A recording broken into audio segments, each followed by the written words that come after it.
Well, after a long summer break, we return to action here for the Bohlin Svenska Eracingligan. We are back with the road course series to start what is going to be a shorter season between now and the end of the year of 2025. And we move to the Porsche Cup as well. We had a GT3 season back in the spring where Marcus Byfeld came out on top after some dominating performances, winning 8 races that season.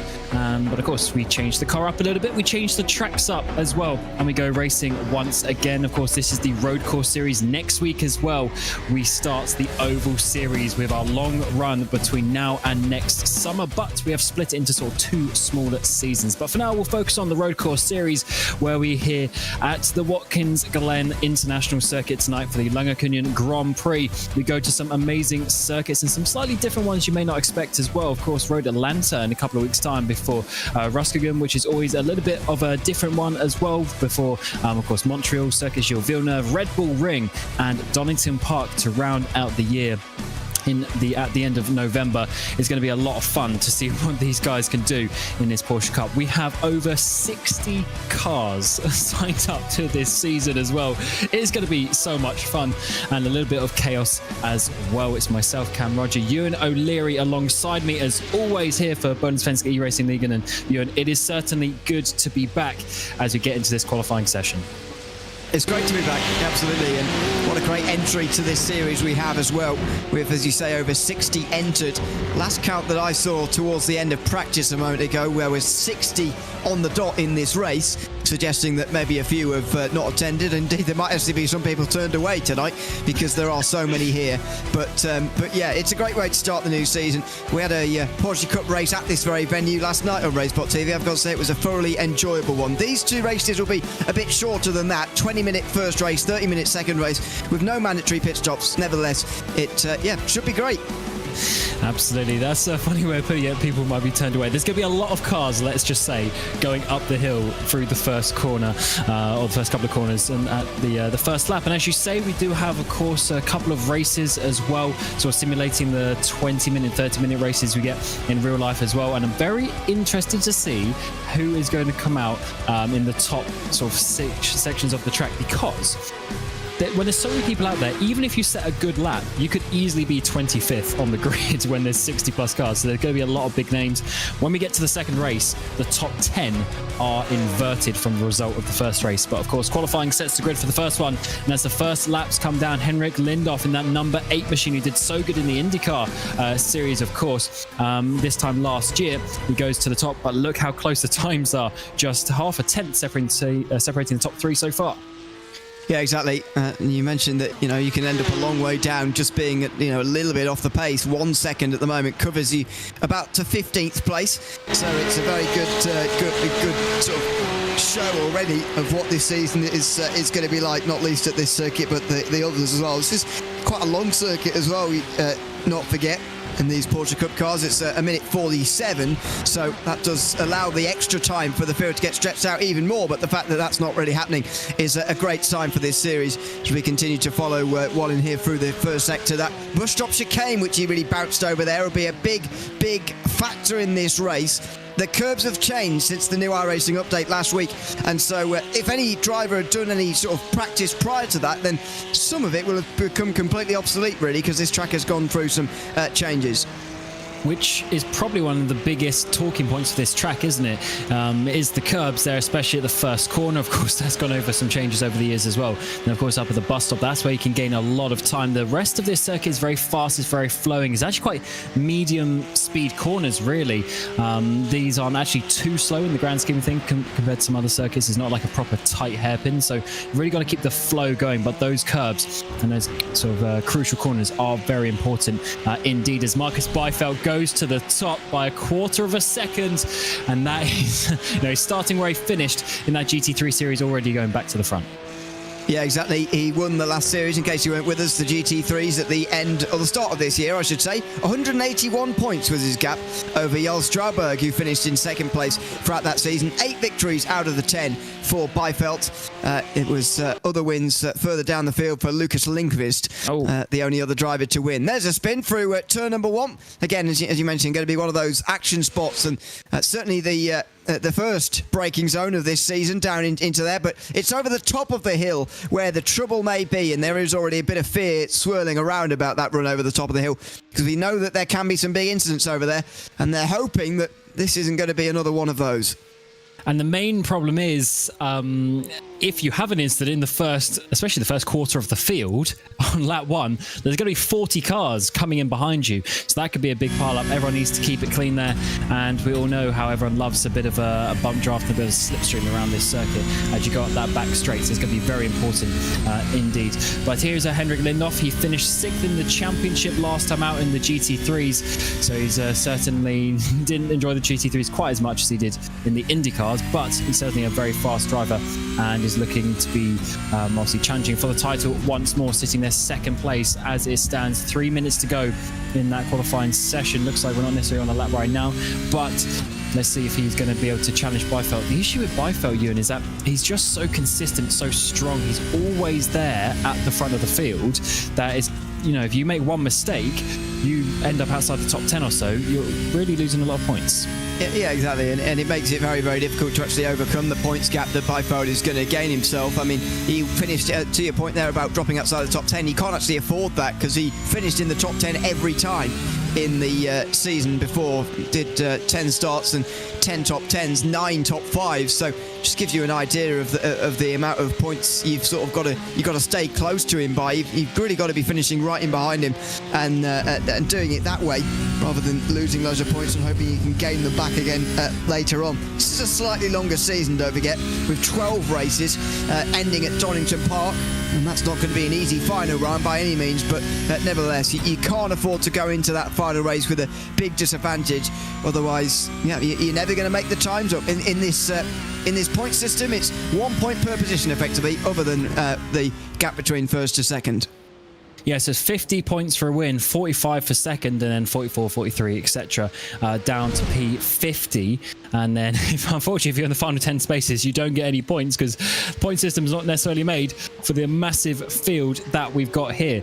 But as you're saying, if you effectively lose 10 positions, that's 10 points, which in some ways doesn't sound that bad. But you get to the final race of the season, if you're 10 points behind, you've got to finish 10 places ahead of your rival. That is a lot to ask for. So it's certainly very important to get those points on the board early on in this season. I say 12 races over the course, with the fact that we've got the 2 races every evening, but it will go very quickly indeed. Here's Tobias Olsen coming out of the final corner of the 091 machine up towards the line. It's a fairly decent run. Is he going to be able to improve his time? Currently sat there in that 3rd position. Doesn't look like he's going to be able to do so just yet, so he's going to go, but actually not going to quite have enough time. Here's Sundell as well in the 191 machine coming up towards the line. Is he going to be able to improve? He's in 8th place. Finoli goes up into 3rd, where Sundell stays in 8th. And Lindhoff gets a bit closer to Byfeld as well. Byfeld comes into the pit lane. Maybe worth practicing that at this circuit, although no mandatory pit stops means that if you're going into the pit lane, then it is an error. So 1/10 of a second. 1/10 of a second between Lindhoff and Byfeld. That is encouraging signs, actually, for the others that they can stay in the slipstream, because it's fairly powerful round here. It's a very long run from turn number 1 right the way around to the inner loop at the bus stop chicane. So you can really use that. The rest of the circuit, obviously, less slipstream possibility, but you can really use that to stay close. And if Lindhoff's only that much slower, i.e. not very much, then he'll be challenging Byfeld, that's for sure. As qualifying comes to the end, Byfeld looks out the front row with Lindhoff, 2 of the fastest drivers that we have in this series, making sure they get their laps in and they are counting, they're not making mistakes, and they're starting the season strong. And I said about Lindhoff, he came 2nd in the IndyCar series we had this time last year. So there's Byfeld and Lindhoff on the front row, Finoli and Olsen on the 2nd. Then we got Brentson and Kalinski rounding out your top 3. Of course, ice cold there, having a lot of drivers, 4 of them inside the top 6. Austin and Bohlin with Sundell, Skageston and Headland rounding out your top 11, with Stralberg as well, who had a very strong showing in the GT3 series. Olsen, Lindelo, Vigaju, and Sundstrom, actually, that team nearly on pace. They were good as well, but unfortunately, they're P15, P16 with how close it is today. Fredriksson and Helm ran out the front 9 rows. Of course, a lot of these drivers you will see carrying over, but some new teams out there as well. Baz, Norberg, Auto, Holmer, Limburg, and Motim up there as well. Simrace Sweden once again with a big contingency of cars before we have Klamvik, Uvenen, Edman, Strand, Gunnarsson and Johansson there in your top 30. Gunnarsson down in P29. I'm sure he'll be wanting to come up from that. Vedestad, Loven, Backman, Giros, Gantz and Robert Eriksson down there in P36. Before we have Tyr, Holmbaum, Schott, Forsberg, Kinnell, Wallingston as well, the top 43. These guys 2 seconds off, which I say is actually not too bad considering the size of the field here today. Salander, Gran, Olsen, Forsell, Loden, Bjorn Broström as well. Before we have Helberg, Norgrim, Pfeffer, Lundqvist, Green, and Penix as well. And then the final few drivers, we have Carlson, Frisk, Engström, Nordstrom, Bjork, and Marcus Stiller. Is he doing his last to first challenge from P60? For those of you who don't know the context, Marcus Stiller likes starting from the back in all of these races. He actually got into the playoffs in the Oval Series, basically doing that. But let's see what he can do. 60 cars coming today for the sprint race, 21 minutes. We'll then get a reverse grid for a 31-minute feature race to come. But the new season of the Bohlin Svenska E-Racing Legal's Road Series is about to get underway from the Glen, the Lagerkungen Grand Prix, and we are ready to get racing. And of course, from the front, it's going to be a great start there from Beifeld, and Lindorf has actually had a terrible start. The 222's got up his inside, and already the ice-cold machines are trying to get down the inside. Lindorf is losing 2 places already as we work our way up through turn 1 for the first time. Looks like everyone's got through there fairly nicely in the front half of the field, but this is the danger zone up onto the back straight. Yeah, watch out for this. Top 10 are fine, but it's side by side. Meanwhile, over the top of the hill a bit further back. I'm sure there's going to be trouble over there. Oh, and there's cars all over the place, just weaving around each other, trying to stay out of trouble. It looks like we're getting away with it. At least the front half of the field get through cleanly as they come into the bus stop for the first time. Oh, one car has gone. 2 cars have gone over the chicane. They're going to have to try and get back in line. 3 cars even as we work away. Oh, huge contact already on the Simrace Sweden cars. That's going to cause a pile-up as you come down in towards the outer loop. 3, 4, 5 cars involved. More cars spinning around, and it looks like they're just about getting in line, but that is how easily one small mistake can cause a big chain reaction. And that's probably the safest thing to do there. The driver we're just riding on board with, just stamping on the brakes effectively and letting that all happen as lots of drivers spin to the outside and make contact. That is big trouble, I'm afraid. And there's already some who've towed back to pit lane, likes of Nicholas Grant, Tommy Alto, Matt Strand, Thomas Kinnell, Andre Salander, all back at the pit lane already. That's 5 of the 60 already down pit lane. We lasted until just after the bus stop, and it's still going on down here at the boot, the back straight. There's trouble down here as well.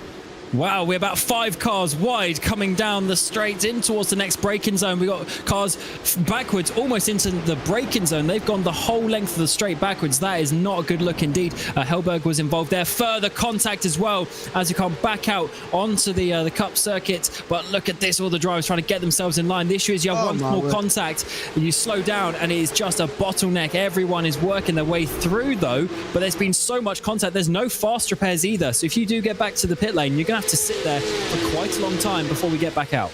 Yeah, and you think, that might make the drivers be a little bit more cautious in this opening lap, especially, but, that wasn't really the case with what we just watched there. A lot of drivers piling in when they could have been a little bit more careful, maybe, but it's easy to say that now, and easy to say it when you're not in the middle of a 60-car field. It is a lot more difficult out on the racetrack, that's for sure. And it's still going on here.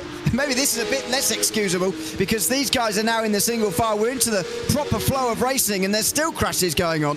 Yeah, so Klaas Loden was involved there. I think there's Wallingston just in the foreground as well. So hopefully they can get back going. It is a 20-minute race. And as we said, the points matter. So if you do care about maybe ending up, for these drivers, maybe trying to get, in the top 20 or so in the standings, you do need to be getting these points by the end of the day. But back to the front, Beifeld has held the lead. It was Finoli and Olsen who got past Lindorf there. So Lindorf dropping down 2 places. And then we've got Kalinski. I think he's made up a position as well. He's ahead of Robin Ostland inside your top 6, but they are staying in just one long train as you would imagine, but it's a little bit of a 4-car breakaway at the front, at least slightly.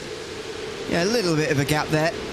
It's certainly a trend that's opened up here that might not well go the other way. I think the big problem here is that I don't think they've got the second best driver in second at the moment as far as beating Bifeld goes if they were working together, which of course Finoli and Olsen might, but Lindhoff finding himself behind those two I think is a really bad thing for him in the context of this race. As you mentioned at the time, just didn't get a very good launch off the start line, to be honest, and he got smoked immediately by those teammates. Finoli and Olsen now can sort of work this out between themselves and almost help each other to keep second, even if they're not going to get past Bifeld, and that gap is certainly starting to open up a bit. Wow, huge contact already at the start with Thomas Kinnell onto the entry of the pit lane. That is not how you want to start your season. There were so many cars, they were gridded up through the final corner, and then that was Oscar Motin and one of his teammates, the 87, sliding across in front of him. They managed to avoid, but all the other drivers, they're just trying to find a place on the track, but there's smoke, there's people going out. It was Tommy Alto was the one there, but look at that bounce back into the road. 3, 4, 5 cars weren't able to really slow down and avoid as Matt Strand there gets huge contact from behind, and then further, I mean, it's just a chain reaction, isn't it? You can't do anything when there's too many cars on the same track at the same time. Yeah, and it's very narrow around here at Watkins Glen as well, other than turn 1 where you can go off into the runoff. Even this bit of runoff here on the outside is not very useful. And then it sort of set off, I think, the carnage, really. Alexander Olsen heading down the inside here when wasn't really that far alongside. Trying to give it a go. Jens Lundqvist wasn't even side by side with anybody on the way into that corner and still went for a spin through the left-hander anyway. There's Kalle Wellingstone. That's who hit the wall first on the back straight. This is all very weird, this back here. As I say, I think that first incident almost set it off as... who's that? Is that Kalinski? Yeah, off into the wall. Yeah, Kalinski is... So firstly, Finoli went down, then Kalinski maybe made contact with him because he went further down as well. So the driver who's in about 5th position, as we see Wallington making some huge contact there. In the foreground on the live pictures, it was a big change up towards the front. So that has left a top 2 breakaway of Bifeld and Olsen. And now Lindhoff has got past Finoli, but Kalinski, he's the one who's gone outside the top 10. And let's see how it happened here. It's just behind Lindhoff, trying to get past Finoli, and he just gets on the power too soon. Wonder whether he saw an opportunity, maybe, with that side-by-side in front, that he could gain a place, but unfortunately steps on the power too soon and loses all those places. Here come the battles in towards the bus stop. So yeah, it was actually Finoli just losing the place nicely. Olsen has made the lead though as we go through the inner loop. I thought it wasn't going to be quite able to make that, but what a brave move there. Round the outside, had therefore the inside for the second apex, and he's made it to the front. So what a lap for him. Going up for 1 point in 3rd place. He's now into the lead, and Bifeld is being challenged here. Who would have thought? Well, yeah. I mean, I mentioned earlier on that the slipstream could play a big role here, and it certainly played a role in this overtake, but take nothing away from Olsen, who does a fantastic job on the brakes there. Look at that, round the outside. He brakes late enough to make the corner, but also to cut in front of Bifeld. That was a great pass for the lead, and Bifeld is going to have to work hard for this one tonight in this first race of the day. Anyway, the battles further down continue on as well. Hampus Paz side by side here on board with Mikko Sundström, who must be the only driver in the field who's quite near to where he started. Yeah, just one position gained. There's been a lot of up and down from some other people. That's very true indeed. But it just shows you this car and this track seems to be quite a good combination in terms of the battles once we get through those first couple of laps and everyone spreads out a little bit. There's not too many people on the same part of the same track.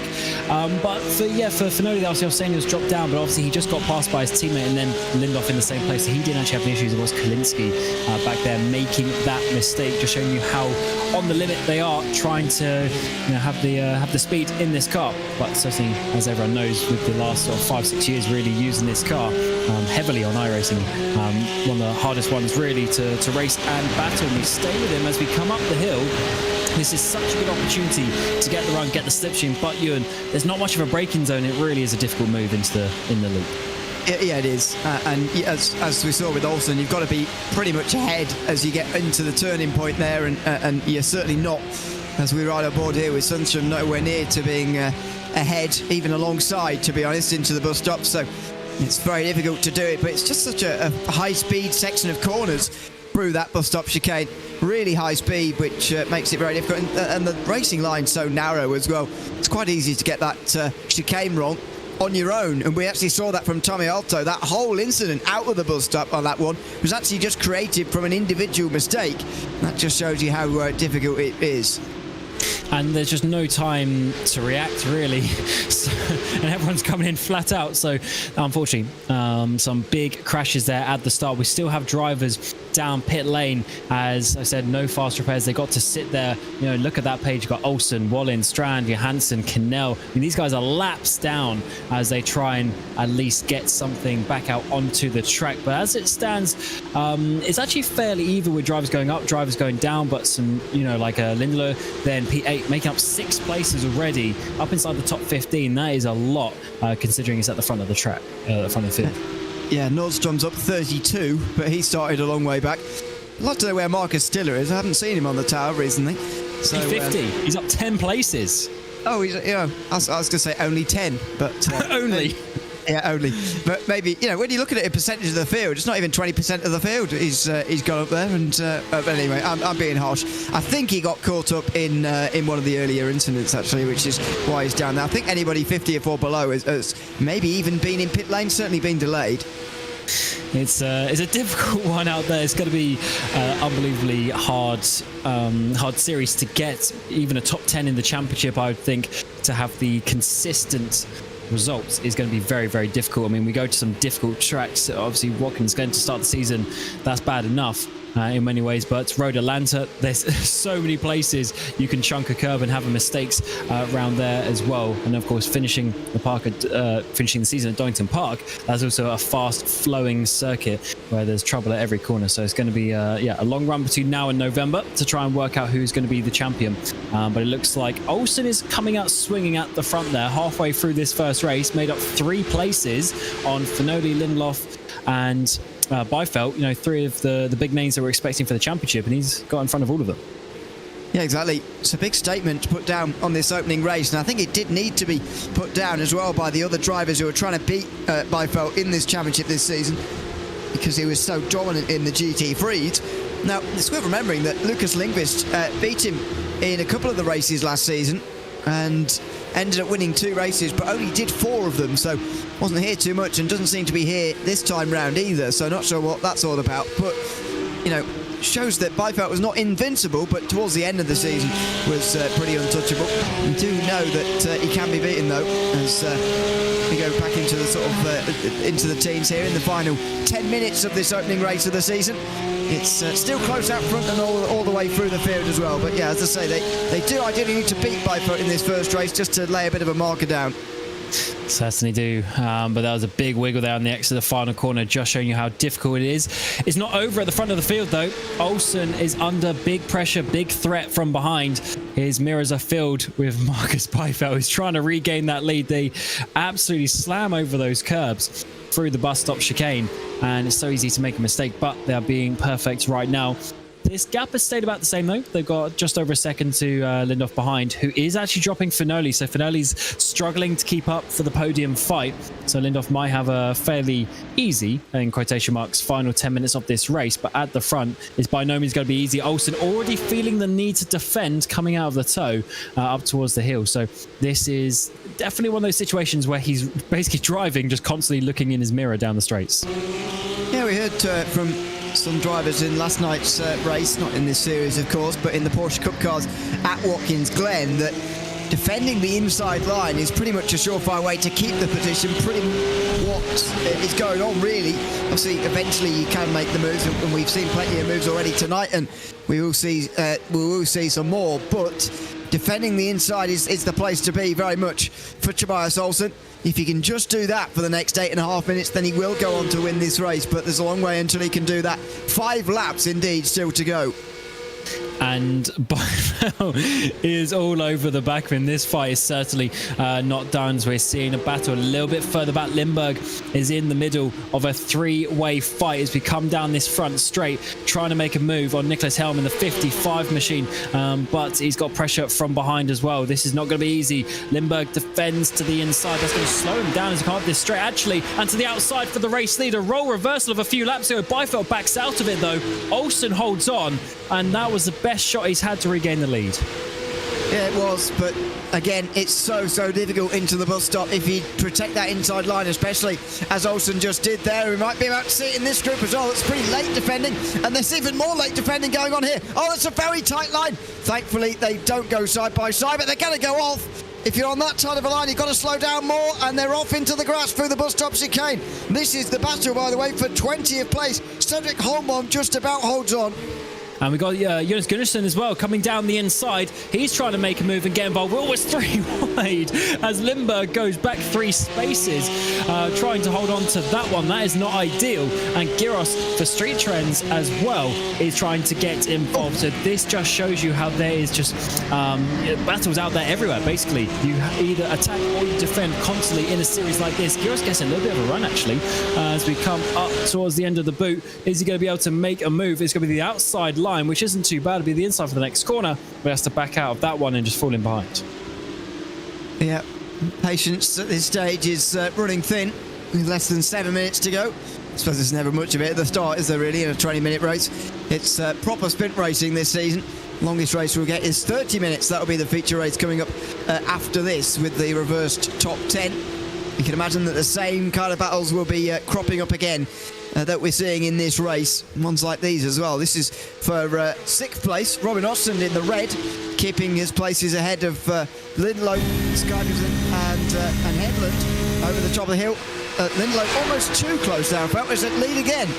Outside line, second lap in a row. Bypass a lot closer. Contact is made. They go over the grass. They keep it in a straight line, though. Olsen just about holds on to the lead. That was so close to a crash. Byfeld was a few centimeters closer. Felt the door was open there, but that is so tight. It's a one-line corner, and 2 cars tried to make it through. How they did not crash, I do not know. But Lindhoff is now back involved.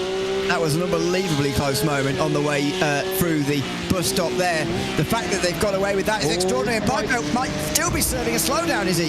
Is he still serving that? Because I was just wondering how he could have gotten away with it. Maybe he didn't, and he was just trying to let it go, but he eventually had to go wide through turn 7 to serve it.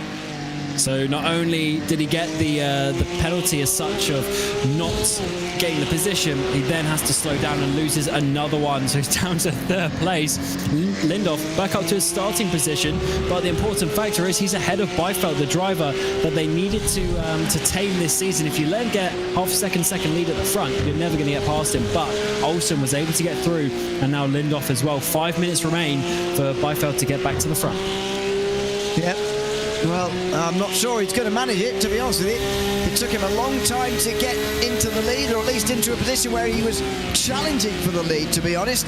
And now he's got to do it from 3rd position. Getting into 2nd, probably a necessity on this lap then. Although Henrik Lindhoff has the slipstream help from Tobias Olsen up ahead. And Olsen's certainly going to be giving it to Lindhoff, or he's going to be giving it to whoever will keep them side by side for the longest. So let's see if Byfeld can do it in the double toe now towards the bus stop. He's not going to this lap. Yeah, backs out that one. I guess maybe he's learned his lesson as well.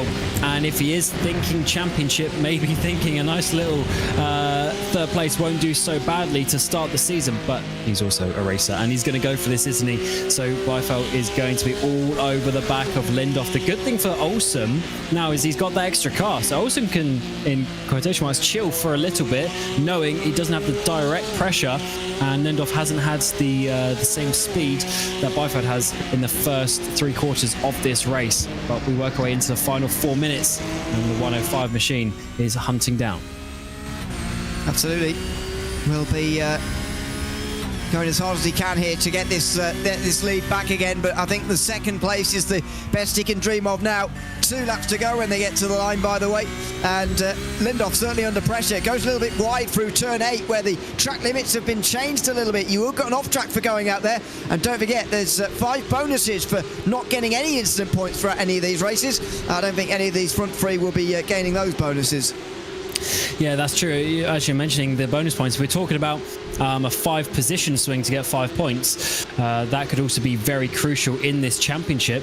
If you're able to do that a few times over the season, you know, an extra 15, extra 20 points, that might be very crucial. Byfeld is looking down the inside, not really to make a move, more so to try and force Lindoff into a mistake, which he kind of has. Lindoff has gone wide.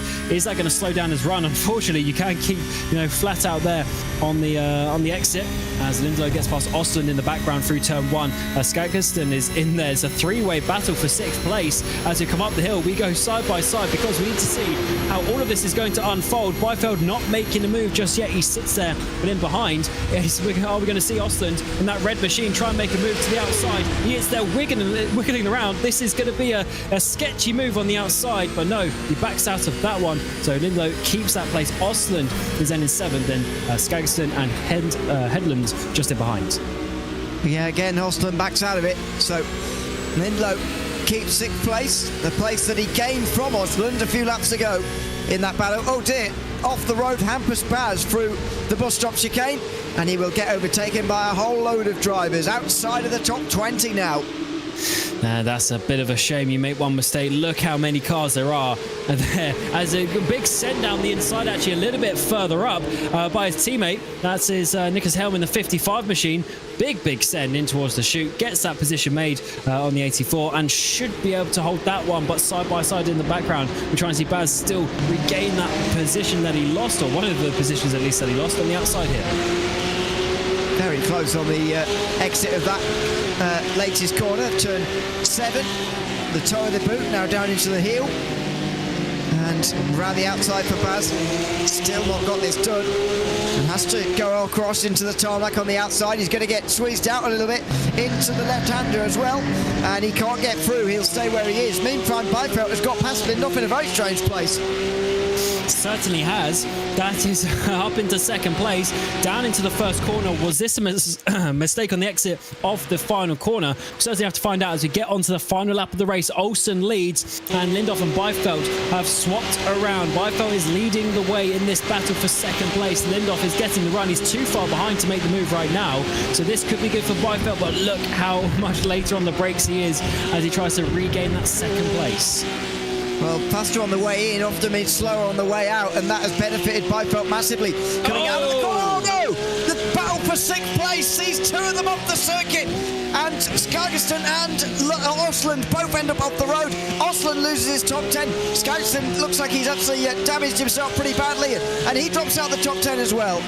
So Headland's gained 3 places from that. Lindelof had already made a position and in the end is sitting there in 7th place. Didn't really change anything because Headland actually got in front of all of them as Ostlund there has his battle as well. Not ideal as he tries to regain this place. Final lap time though, Olsen leads 0.6 of a second. Some traffic on that inside gets out of his way, but Olsen has judged this race to perfection. He got through at the perfect time and then was able to hold on when Byfeld came back to challenge. There was a little bit of contact as they ran over the inner loop, but in the end the 091 is going to take the first win of the season. The Bohlin Svenska Eracingligan's road course series has come back with a bang. The Lagerkungen Grand Prix sprint race has gone to Tobias Olsen. Byfeld with a solid 2nd place, Lindoff rounding out the podium. And what a great race between those 3. It's a marker being laid down to Byfeld that he's not going to have it all his own way this season. Don't forget Ilias Fenoli not that far away either. But those 4 showing themselves to have very, very good speed indeed. Bit of changing after the line from the tower. It looks like it's going to just settle though. Oliver Hagström Viggersy will take the pole then for race number 2. One of our drivers who was right up there in the GT Freeze. Even took a pole position at one of the rounds in the GT Freeze earlier this year. And he'll be on pole, not through qualifying this time, but through the inverse grid for race 2 in a moment. Yeah, as you say, top 10 reversed. Everyone else will have to start where they finished, which means if you have an issue on the opening lap like we saw in the sprint race, you're basically going to be starting at the back for the feature race. So they've got a lot of work to do. But of course, the field is so big, still plenty of drivers having their fight up towards the line. Here's Patrick Pfeffer in the 200 machine trying to get another position, but not quite enough. Actually, maybe this might be a run to the line. They go 3 wide. They're going to swap positions. Who's just about going to... Oh, actually, it's Pfeffer in the end who loses out in both of those positions, and not really by his fault because he was held up from the car ahead. What a finish there is out of the final corner. And of course, still plenty of drivers having issues on that in this race. It's Klaus Lodem, the 665. We saw him backwards at the first corner, just coming around the final couple of turns, and then he will finish his race as well. So what a start to the series. The top 10 battles there were amazing. We saw some side-by-sides in towards the inner loop as well, and can't quite wait to see what they're going to do with the reverse grid, and that's going to be a little bit more sketchy maybe on that first lap, even considering what we saw in this race. Yeah, maybe, because the field is a little bit more messed up with the top 10. But I'm not sure that will be the case. We'll see when they go over the hill for the first time, but there's the first race results. Absolutely. After 12 laps of action, Tobias Olsen, Marcus Beifeld and Lindorf round out the podium with Fanoli, and a top 4 battle there at the front. Ice cold with a lot of drivers there. 5 inside the top 7. So Bernstein, and we didn't really talk about him actually. He just sat there nicely in that 5th place. Hedlund and Sundal rounding out the top 7. Then we've got Strauberg, Vigaju, and is actually Fredriksson, who jumps inside the top 10 after a penalty for another driver. He'll be starting on the pole. Oslund, Olsen, Norberg, Sundström, Helm, Holmbaum, Uvinen, Baz, and Giros inside your top 20. Some of these drivers are already 30 seconds off, such as the field spread. Gunnarsson, Lindberg, Nordstrom, Vedestad, Tier, Leuven, Lindelow there dropping down to P27 at the end. Schott, Edman and Motin rounding out your top 30, and we'll let the rest of the other drivers just go through there. A lot of drivers having some issues. Kalinski in P34. Wallingston, we saw him backwards. He ends up P37. That's not too bad considering where he was on that first lap. Patrick Pfeffer as well, just P40 at the end there. And of course, Marcus Beifeld getting the fastest lap on lap number 12. So that's an extra point to him as well. So I have to obviously see the other drivers. Marcus Stiller got into P44 in the end. Klaus Lodem, that was P46. And we ended up with 49 drivers on the lead lap, Ewan, which I'd say in the end is actually not too bad considering the carnage that we saw there at the beginning of that race. No, absolutely. It's not bad at all, and there are those who had to come down pit lane at some point throughout that race with damage and various other things going on. Someone like Tommy Otto actually got back on the circuit again after damage in that first race. It's worth remembering, as you mentioned at the time, that there's no fast repairs in this series, and so it does mean you have to do the repairs properly and get yourself back out there again. But yeah, great first race, a great introduction to what this season is going to look like with a huge entry that we've got, and a big win for Olsen at the end of that one as well. Absolutely. And just while the drivers go through a warm-up and get ready for the second race, we'll take a few messages for our partners.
and we return to the Glen to get ready for the feature race here to the Lagerkungen Grand Prix for the Bohlin Svenska Eracingligan's Road Course Series for 2025. We're in the Porsche Cup, and we've just had the first race of the season won by Tobias Olsson, who will now go to P10 as we get the reverse grid, the reverse top 10 for the 31-minute feature race. We had a little bit of carnage on the first lap or so, but as we see carnage in warm-up as well, grinding the wall, Tony Hawk style. Hopefully we don't see that in the race, but we also had some amazing overtakes, especially here up towards the inner loop.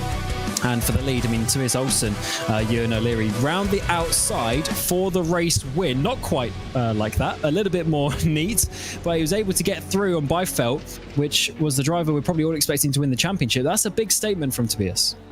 Yeah, I mean, he probably is favourite by felt going into this championship, but it's worth remembering that we didn't have Tobias Olsson in the series, neither did we have Finoli, for example.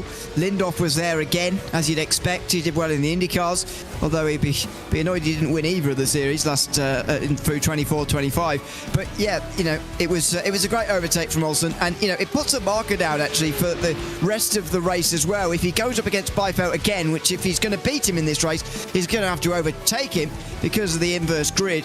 He's put that marker down that says, I'm not going to be backing out into the bus stop chicane, so, you know, you're going to, or we're going to have a crash.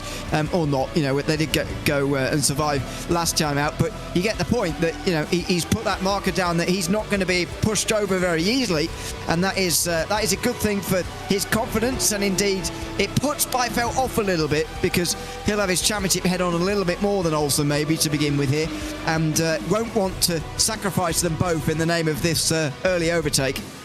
And especially as Byfeld tried to return the favour twice, but was not able to do so. So that is very, very interesting. And when he did try, they ran over the chicane. Byfeld had to slow down and eventually lost third place. He got it back in the end, but even then he dropped down to third place. So definitely an interesting way to start the season. We had quite a few drivers in the pit lane at the end of the first lap or two, so hopefully we don't get that, but we're still going to have, you know, best part 60 drivers going up the hill through the S's, and that can always be a little bit of carnage. Here's Lindhoff as well, who started the season very strong indeed. He came second place by just 3 points in the IndyCar series about 1 year ago. So he was really a title contender, and unfortunately didn't go to that final race and lost out by 3 points to Edvin Forsland as well. So he knows what it's like in the road course series to be fast.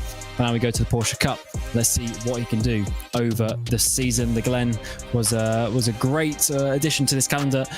Works well with this car, and let's see what they're going to do. So it's reverse grid. The top 10 from that result in race 1, they'll be reversed.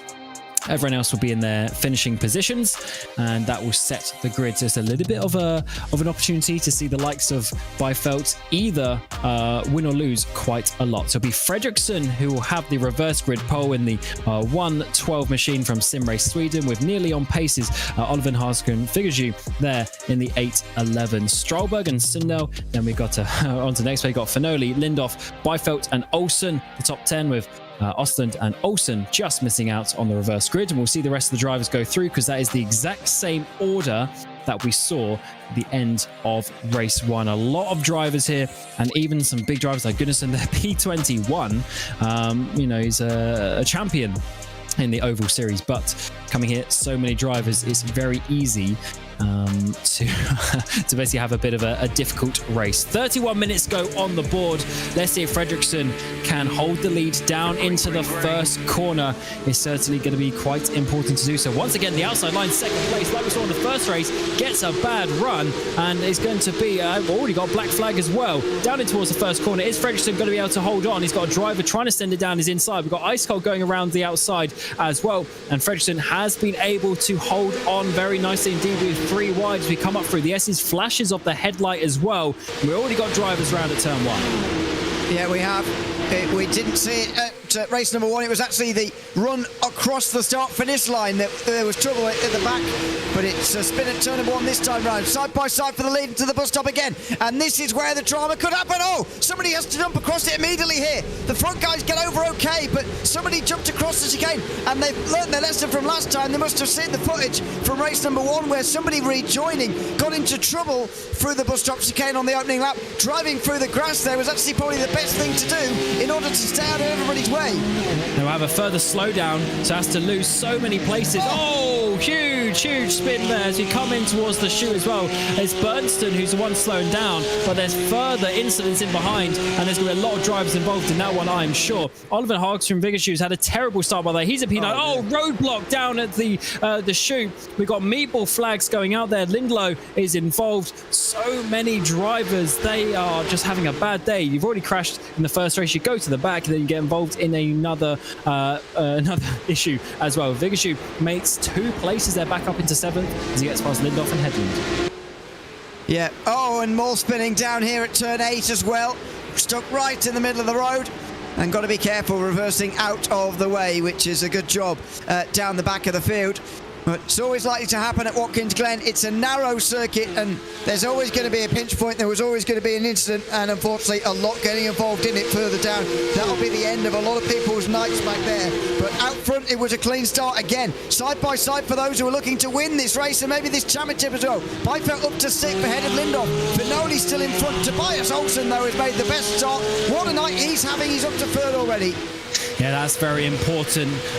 Just in terms of regaining the places, but also to be 3 cars ahead of Byfeld. That is the driver he's going to be focusing on in this race, I'm sure. As here we go, Oliver Hagström Viggershoes getting the run on the number 8 of Lindhoff up towards the inner loop. He actually goes to the inside line, and that is going to have to he's going to have to back out of that one. But Lindhoff actually goes wide, but Viggershoes not close enough to capitalise on that one. It's so hectic in these first opening couple of laps when everyone's so close together. Any little mistake, and you have the drivers sniffing the prey in behind, but it looks like everyone's been a little bit more calm on this second lap as they just spread out a couple of car lengths here and there. Lindhoff has gone wide again, though.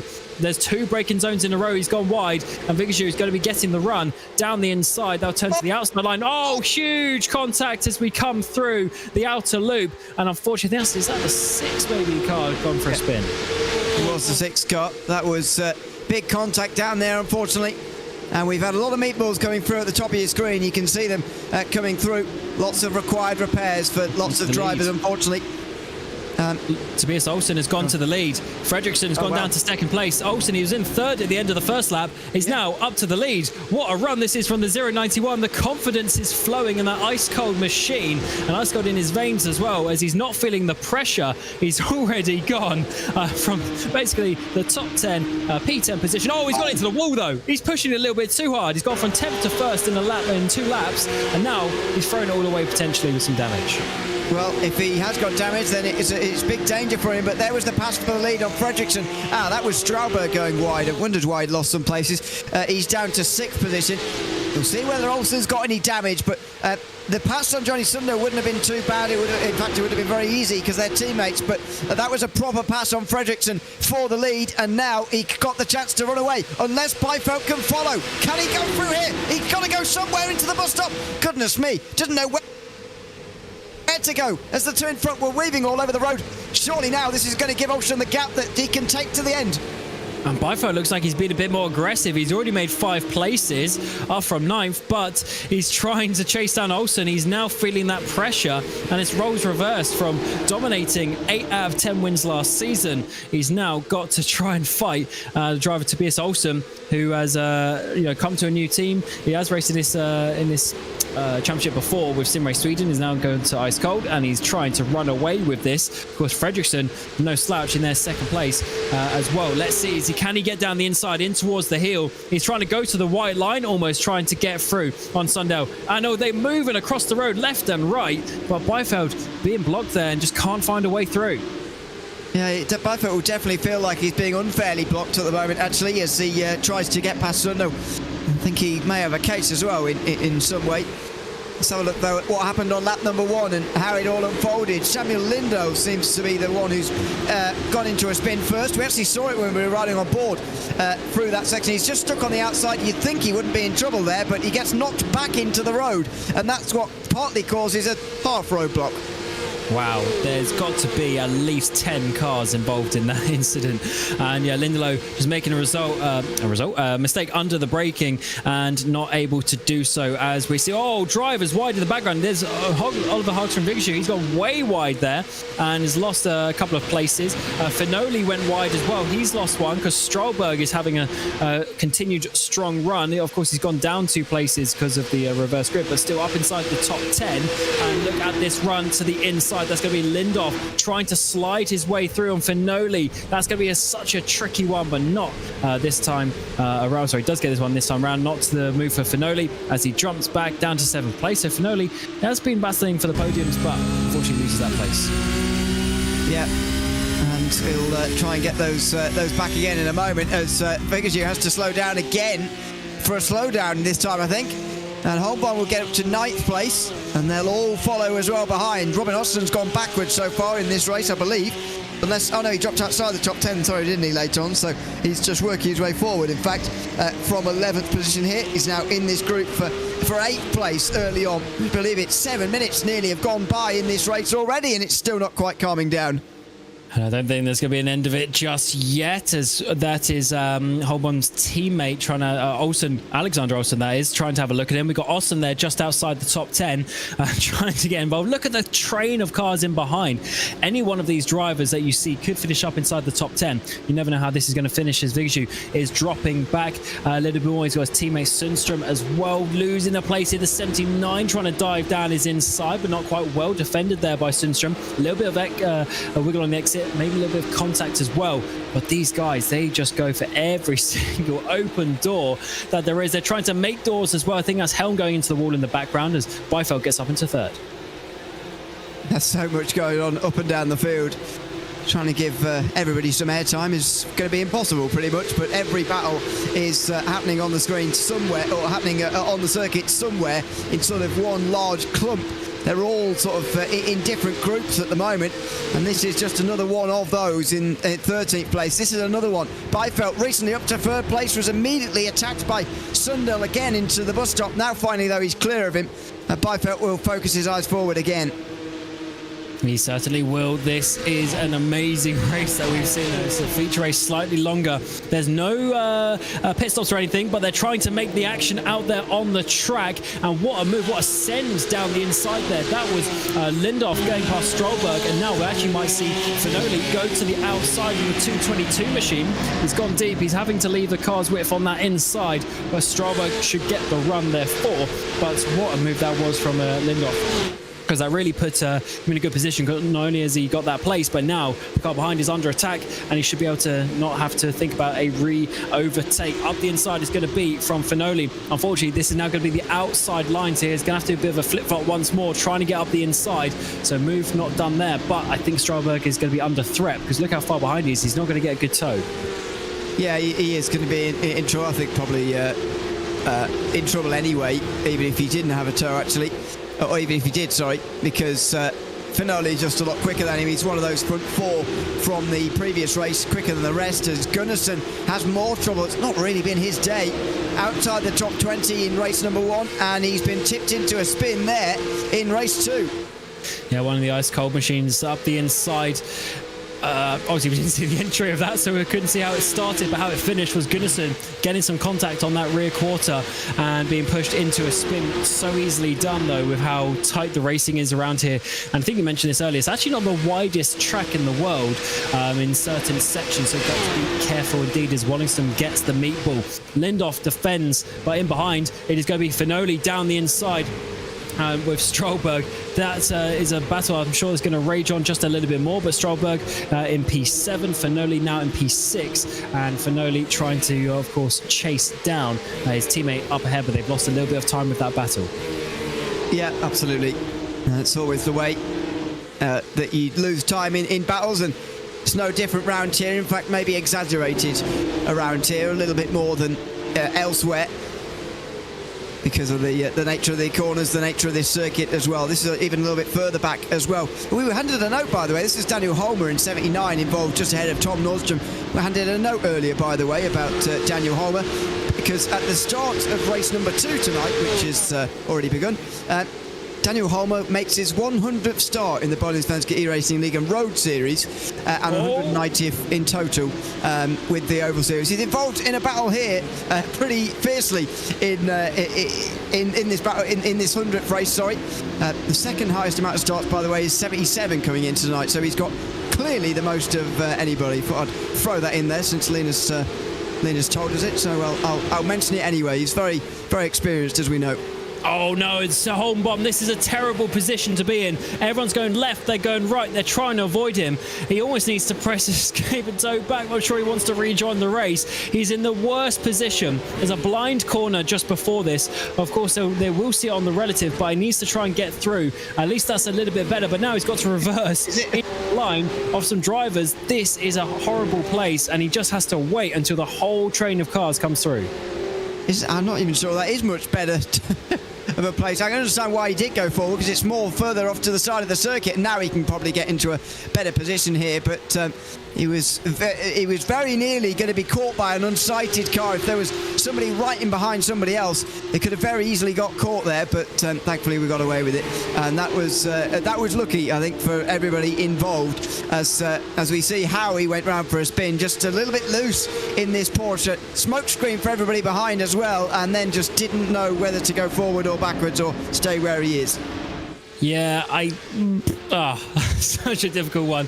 More meatballs coming for Pfeffer. These drivers are really having a wild time out there today. So back to the front of the field. So Olsen, I mean, he's gone. 3.5 seconds, he's gone. Double victory tonight, you would assume, although we still have half of this race left in the tank. Fredriksson is still there in second place. Byfeld is in third, hasn't found a way past, and therefore Lindhoff is all over the back. We've got Simrace Sweden bred with the Marcus Byfeld filling there for the battle for the podium, and then Sundell is in behind, still chasing down, trying to get involved in that podium battle before we have Finoli, who's finally got rid of Strollberg there for 6th place. So the battles up towards the front are certainly going to continue on as we enter the second half of this race. In the background as well, I think as Vigaju maybe just tapping the wall.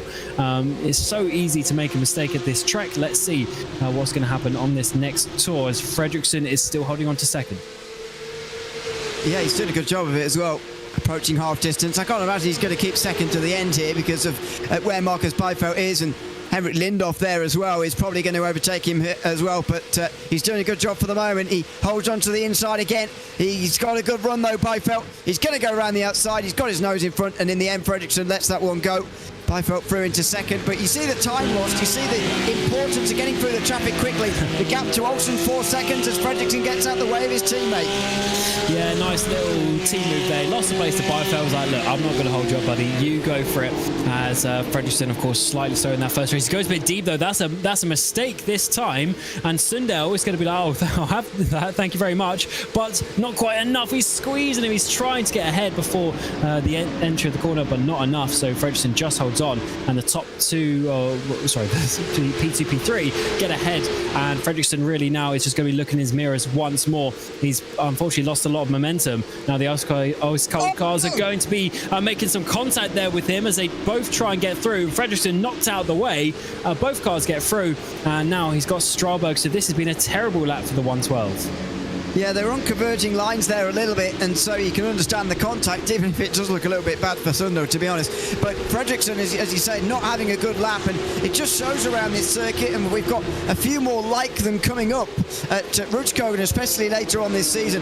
It's one of those circuits where if you get out of line and the car behind the one who's just made the overtake sees a sense of weakness here, it can just continue on and on and on. And that's what's happening to Fredriksson at the moment. Here comes your Stralberg now, second place in the GT3 Championship later on, or earlier on in 2025. He's now challenging for Fredriksson, and who wouldn't, because he's just seen 4 drivers pass him in the last lap. Yeah, this is a bit of a danger zone for Fredriksson. Unfortunately, there is some slight gaps behind, but from looking into second place to potentially looking to be in 8th, let's see, Strolberg to the outside line. Has he got enough momentum to make it in the braking zone? He's half thought about it, backs out of that one. Fredriksson does leave him a little bit of space. Strolberg gets slowed down though, so it's actually going to be Hedlund in the 777 machine now. In behind, he's going to be looking at that one, but it just shows you how the momentum at a track like this, where everything is so high speed. I mean, the slowest corner still really counts as a medium speed corner. It's pretty crazy. As Nordstrom on the outside in the 17 machine cuts across one of, I think that was one of the Hell Racers cars, but unfortunately a little bit too tight, gets himself spun, and will have to rejoin the race. We need a convention in this series on the colour blue. I think there's way too much. There's way too much blue, isn't there, in these teams? There's at least 3 teams whose predominant colour is blue, and some non-on teams are also in blue. So we need some sort of discussion on that. But anyway, here's Robert Eriksson. He is started this race in 45th, and he's made up more than 10 places. Still not even in the top 25 though. It's mind-blowing how big this field is tonight. Tough. It's tough out there, that is for sure. One of those days where I think me and you prefer to be in the commentary booth rather than being out there on track, because this is a difficult series to have a good result. And I think if you look at the guys in the top 10, they'll be very thankful, or maybe the top 15, they'll be very thankful of their qualifying positions today.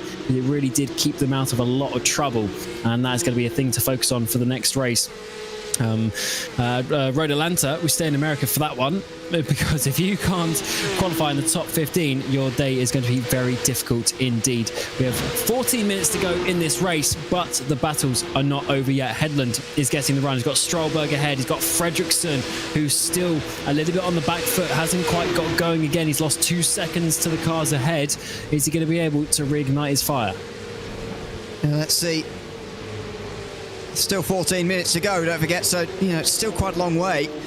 It's about 2/3 of the race we've just previously seen there of 21 minutes, so 14 still plenty of time to remain in this race. But the further you go on, the more difficult it does get to overtake. You get a bit more settled in these groups. You generally find the drivers who are similar speed to you, and that makes overtaking all the more difficult. And the connection problems here in this group, I'm not sure who that is, by the way, who's blinking right in front of Hackenschott and Eriksson we're riding on board with earlier. But that's making things almost impossible. Andreas Bachmann he's done a very good job to go from outside the top 50 to 25th, but goodness me, he's barely connected to this server. Yeah, it's very distracting for the drivers around, and you don't know where he's going to pop up really. You can guess, but it's never nice indeed. It's part of sim racing, of course, but never a nice way to do it. And hopefully that does sort itself out in the final 13 minutes, so they can actually have a bit of a proper battle. We come a little bit further up in the road. This is Finoli, so they've dropped Fredriksson behind, but then Sundell has also been dropped. So it's the 2 Ice Cold machines. So as in the background, Strolberg goes into the wall. Hedlund's going to get the run down the front straight, and that's going to be a very easy move. Doesn't really have to do anything apart from shift up the gears. As we get to the braking zone, easily done. So Strolberg, strong showing once again up inside the top 10. He's just struggled a little bit in a couple of these battles, and now is down there in P8. Let's see a replay of this as we work away. 4th gear just touches the grass on the entry, so don't even go down a gear, just a little bit of a break, and just a couple of inches being wide there, and you just do not have the room on the outside, with it being a bit of a concrete wall. Yeah, and I think he would have spun actually if he'd have not had the wall there to just right himself. Obviously it's not great to tap the wall there either, but it's better than going all the way around into a spin, so helped him in one sense there.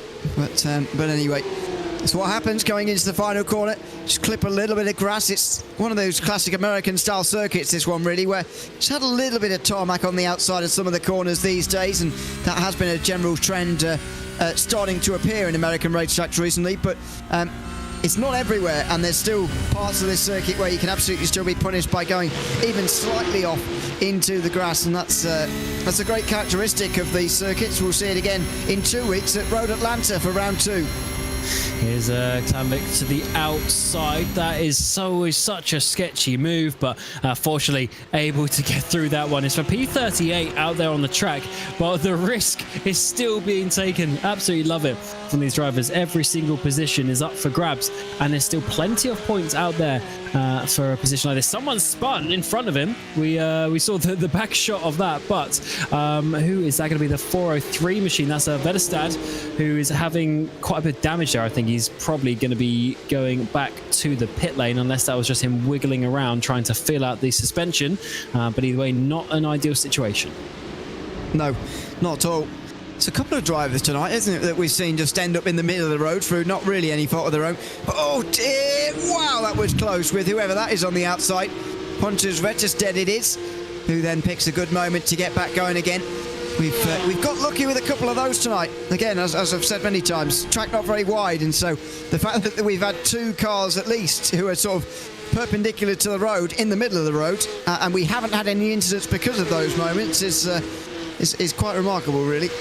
We're side by side with Hedlund and Fredriksson a little bit further up the road for 6th position. Hedlund in the 777 looks like he's got past, so Fredriksson drops down another position there, and Strolberg also gets through. So Fredriksson obviously had a slow run there through the inner loop.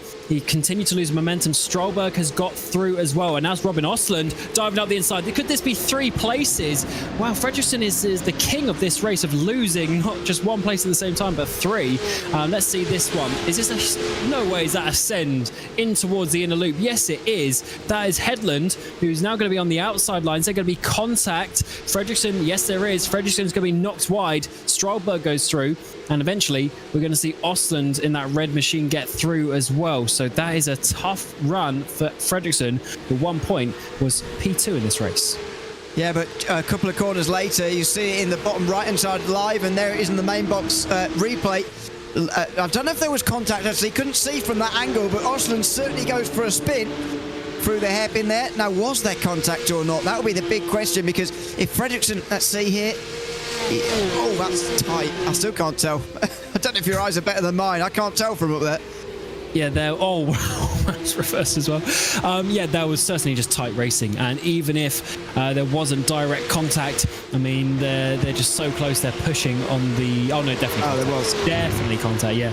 And it makes sense, because at that point, the rear end not exactly completely planted yet. And unfortunately, just a little bit of lateral movement can spin you around. Finoli, Sundal, the 2 teammates swapping places. So Sundal down to 5th. Finoli up into 4th place. So Finoli's had an up and down race as well. So these guys, they really love having these races where they don't stay in the same position and they go up multiple at the same time. So Fredriksson has lost 3 places twice, a total of 6 places lost there, down into that 8th place as he tries to now get back on Strolberg. But unfortunately, he's missing a couple of tenths, I think, to really challenge as much as he would have wanted. So he's going to have to work hard, I think, to get these places back. Yeah, it's going to be very difficult. Just wonder whether he's going to receive anything after the race for that bit of contact with Robin Ostlund through the hairpin. But that's how he sort of stopped the rot, if you like, of those overtakes happening. And it means now he's ahead of Oliver Harkson, Vigdersdue and Alexander Olsen without too much trouble in this in these last couple of laps anyway. You'll hope, though, that this is not another cycle of that isn't going to be started in a few moments as well, because, again, we see when one overtake goes, then multiple go, and that could become a real problem for Fredriksson in the next few moments. As into the final corner, he's had a better line there.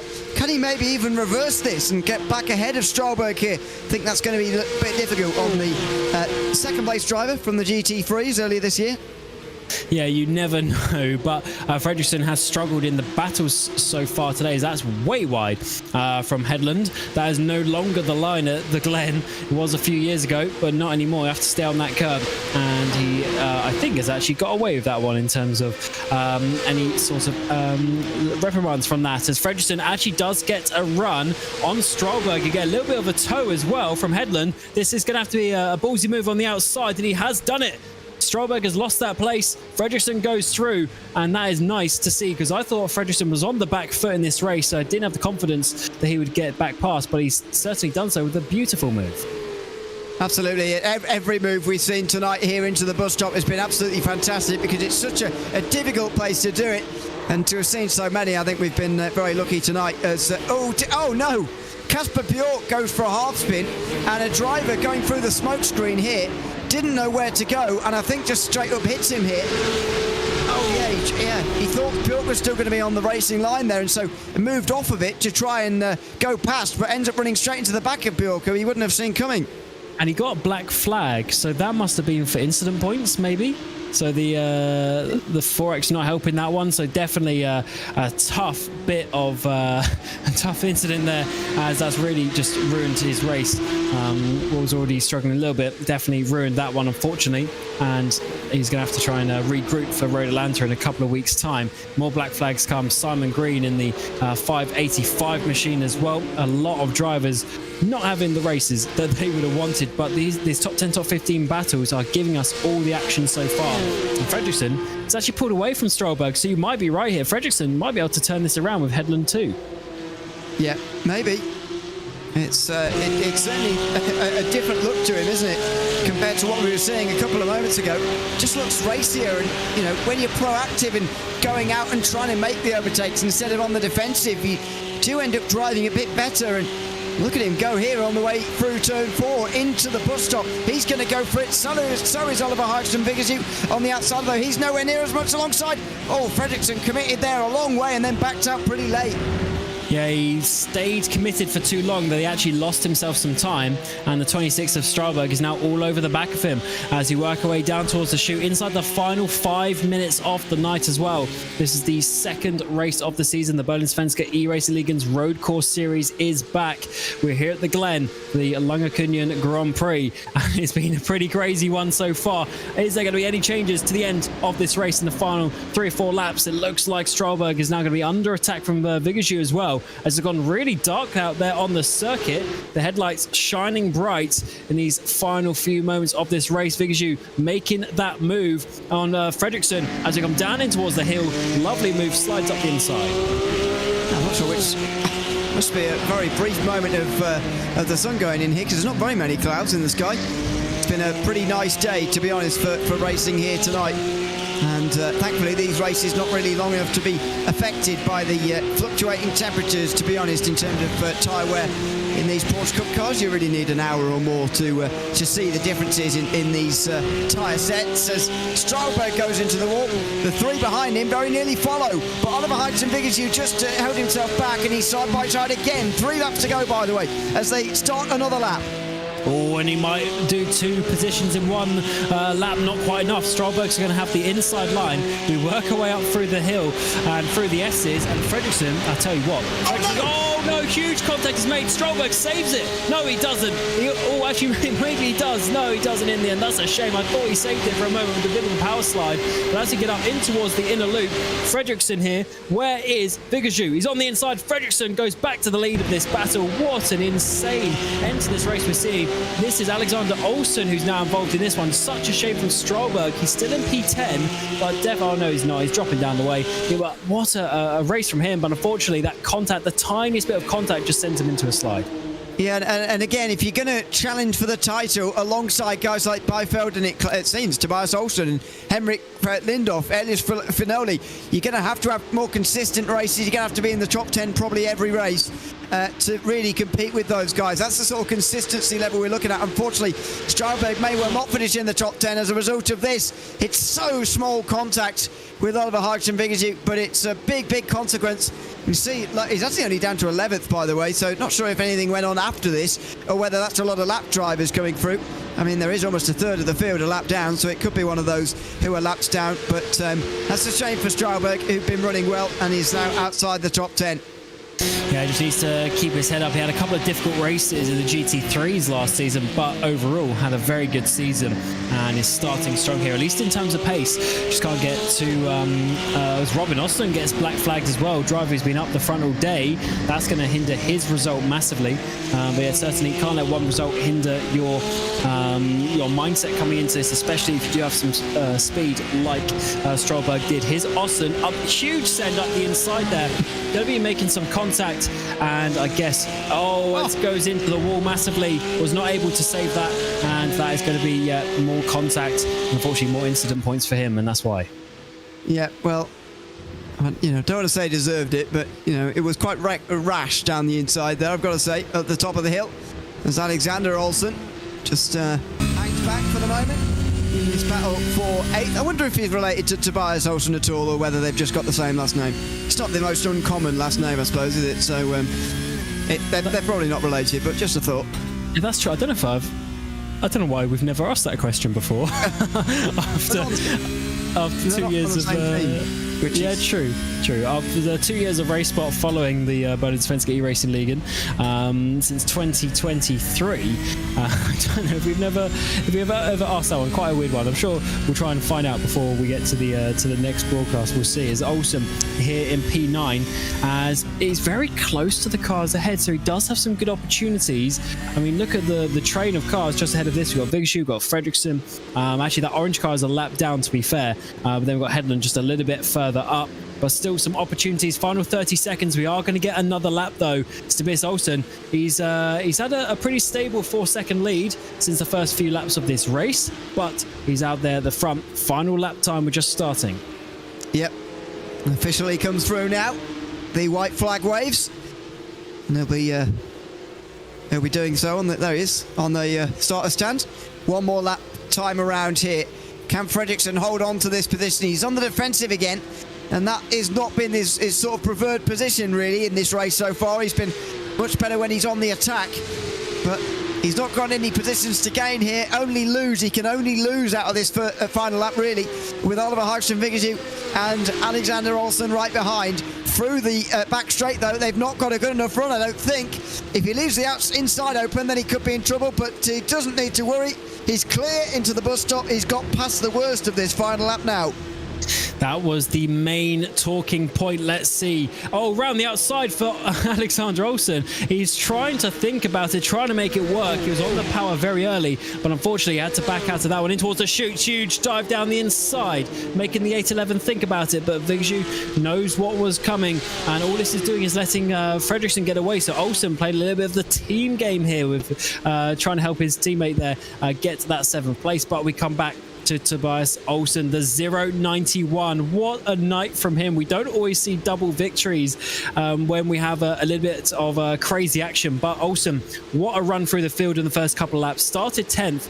He was leading at the end of the 2nd lap, and he's going to get a double victory. The Lagerkungen Grand Prix is going to go to Tobias Olsen. Double victory tonight. What a way to start the season. Marcus Beifeld being left in the wind, and the ice-cold racing driver comes out swinging for the Bohlin Svenska Eracingligan's first race of the season. The battles, they continue up ahead, or in behind, I should say. Tobias Olsen is trying to continue. Actually, no, he's dropped down. Tobias Olsen has dropped down. He's not in the battle that he was that we were just looking at.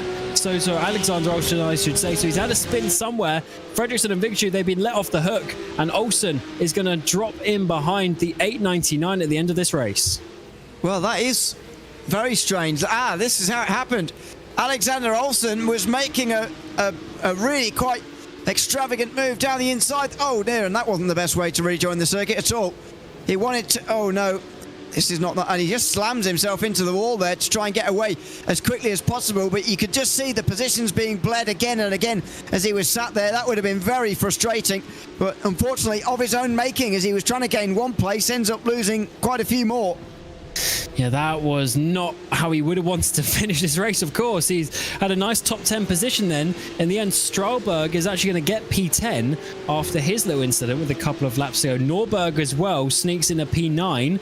So it just shows you how keeping on going in these races, and you will just be gifted a couple of places at the end. Oh, we've had a big spin towards the line. That orange machine is going to be coming across the line, crabbing all over the place, and no rear wing, but he's been able to make it to the end. That is Lucas Olsen for Hexagon Nation there. He's had a big crash in the final corner. Was he helped, Ewan, or do you think this was on his own? What do you think? Well, I think I'm going to guess it's he clips the grass on the way into the penultimate or the final corner and goes backwards into the wall, but maybe I'll be proven wrong. We have seen this outside curb cause trouble, and it's not the grass either. So what is it then? Through the final turn. Oh, he's on the power too soon. Well, he's got a bit overexcited there towards the very end of the race. He's bumping off the barriers. He ends up losing a place, but only one place. Could have been worse, or was it two, as he ran towards the line. A bit of a photo finish there, but he only loses one place in that spin. He sort of let himself go there right at the very end.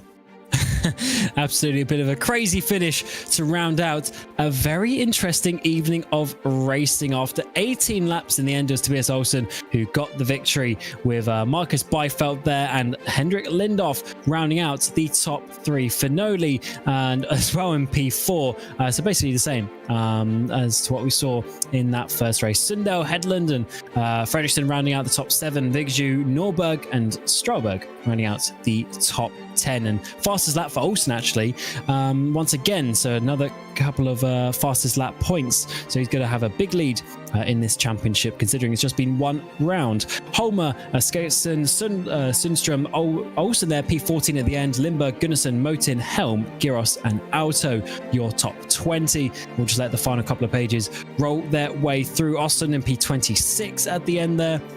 Hellberg, I think he's one of the drivers we saw in a big crash up towards the inner loop. Holmbaum as well had some struggles. He is P30 in the end.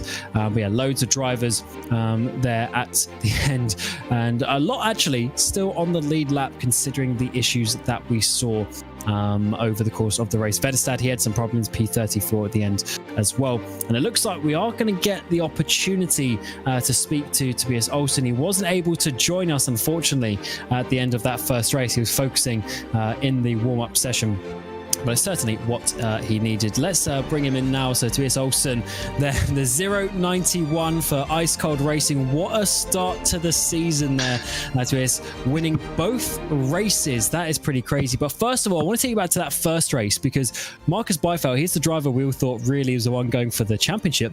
You went around the outside to the inner loop. How was that move? Yeah, it was a great move. I just felt I had to take him early because of my really bad qualifying. I didn't get any lap in, I would say. But yeah, a really good first race.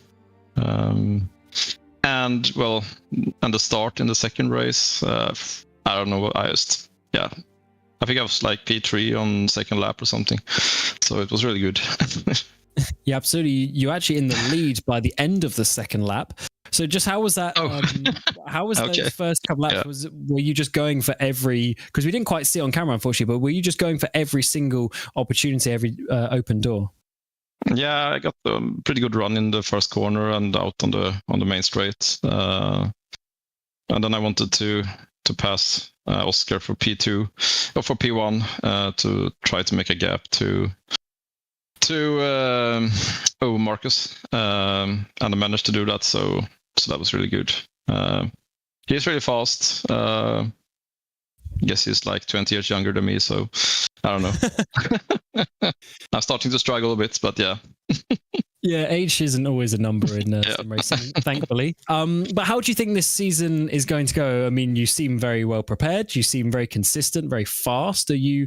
I mean, obviously you're going for the title, but what do you think your chances really are against some of the best? We've got a good lineup here. I think I should have a pretty good chance, actually. Just need to keep the pace up on the other tracks, and also the team, Ice Cold Racing, did a very good job tonight. I think we had like 13 drivers here, so I'm quite proud of that, I would say. It's really, really fun. Absolutely. And Road Atlanta next in a couple of weeks' time. How do you feel this car and that track are going to work together? Yeah, me and that track works pretty well, so I'm not too worried about that. So, and yeah, you need to jump the curbs pretty aggressive in the first sector, but yeah, it should be fun.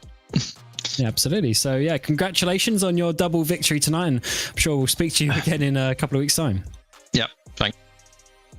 Yeah, perfect. That was good to speak to the race winner there, Tobias Olsson, who has started the season in style with a double victory here. The Lagerkungen Grand Prix has gone to him. and rounds 1 and 2 are in the books. We go to Road Atlanta in a couple of weeks' time for rounds 3 and 4 of the season, and that will be on the 2nd of October, same time, same place here on RaceSpotTV. And don't forget though, next week the Oval Series starts as well, so we are doing back-to-back 1 week Oval and 1 week road course, alternating every week. We go to the Daytona International Speedway as well for the Superior 400 in just 1 week's time. 100 laps of action around there. It's going to be a whole host of fun. It's going to be myself, Cam Roger, and Ewan O'Leary joining you there once again. But we thank you for watching. We leave you with some shots of this absolutely crazy race that we had here tonight at the Glen. And we will see you next time in a couple of weeks for another RaceSpotTV broadcast. And we thank you for watching. We wish you a very warm goodbye.